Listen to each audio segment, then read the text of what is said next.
stand, others cheering and shouting as tears ran down their cheeks. Their liberators cried too. The prisoners attempted to lift them to their shoulders, but were too weak. Several died as the Allies rolled into the camp, or minutes later. Starvation and the illnesses resulting from it, as well as the Nazis, had been their enemy for years. The American soldiers entered the barracks and were horrified by what they found, the stench and the filth, the decaying bodies too weak to leave their beds, the people the retreating Germans had intended to kill, but hadn't had time to. As the soldiers entered the main barracks, a tall, ghoulishly skeletal man staggered toward them waving his arms. His head had been shaved, the filthy camp uniform he wore was torn, which showed his ribs. He looked like a corpse, and it was impossible to determine his age. He was desperate as he approached them. "The women, where are the women? Are they all gone?" he asked. "We don't know yet. We haven't found them. We just got here. Where are they?" The man pointed in the direction of another barracks and started to stumble toward it. "Hang on!" A young sergeant put out a hand to stop him, and then caught the man as he began to fall. "How long since you've had food or water?" 5 days. The sergeant gave an order to 2 of his men standing near him, and they hurried off to comply. The mayor of nearby Langenstein was to be commanded to supply food and water to the camp immediately. Another officer had already radioed for medical personnel. Every single member of the camp looked like the walking dead.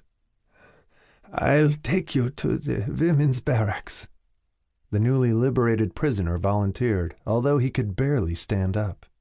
2 soldiers helped him into a jeep. He was almost weightless as they lifted him. They tried not to react to this stench. His boots had the toes cut out, and the soles were worn through. They were from the body of a dead man, killed by the Nazis. He directed them toward the women's barracks, and when they got there, the women looked even worse than the men. Some women were being carried by others, and as many of them as could were coming out of the building to watch the American troops explore the camp. They had no idea what to expect now, but they knew it could be no worse than what they had lived through so far. Some had been transferred from other camps, all had been assigned to hard labor, and several had undergone unimaginable medical experiments. Many of them had died. The prisoner directing the soldiers in the jeep introduced himself before they stopped at the women's barracks.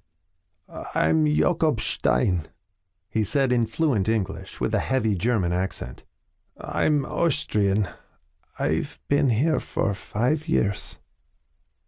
They stopped at the women's barracks then, and one of the soldiers lifted him out of the jeep so he wouldn't fall. He hobbled toward 2 of the women and spoke to them in German. "Emmanuel?" he asked with a look of panic as the soldiers stared at the women in horror. They were ravaged and barely alive. "Is she gone?" Jakob asked with a grimace of terror on his gaunt face. The soldiers wondered if she was his wife, but didn't ask. They tried to smile at the women walking toward them so as not to frighten them. "She's inside," one woman with blue-gray lips said hoarsely, pulling the shreds of an old blanket around her. They were more filthy strings than anything that could keep her warm, and her eyes blazed with fever. She was shaking and stumbled into the arms of a soldier, who lifted her into the jeep. "We have medics coming," the private told her. "Doctors." She looked terrified as he said it, and shrank away from him. They had no way of knowing what she'd been through, but a festering open wound that ran down the length of her leg was part of it. By then, Jakob had hobbled into the women's barracks, as the officer driving the jeep radioed for medical assistance for several hundred females and described where they were. It was a long time before Jakob emerged, carrying a woman who looked close to death. He stumbled several times, but didn't drop her. She was barely larger than a child and couldn't have weighed more than 50 or 60 pounds. One of the soldiers took her from Jakob and set her down in the jeep. She tried to smile, but was too weak. "I thought they sent you away," Jakob said with tears in his eyes. He spoke to her in French. "They didn't see me in my bed.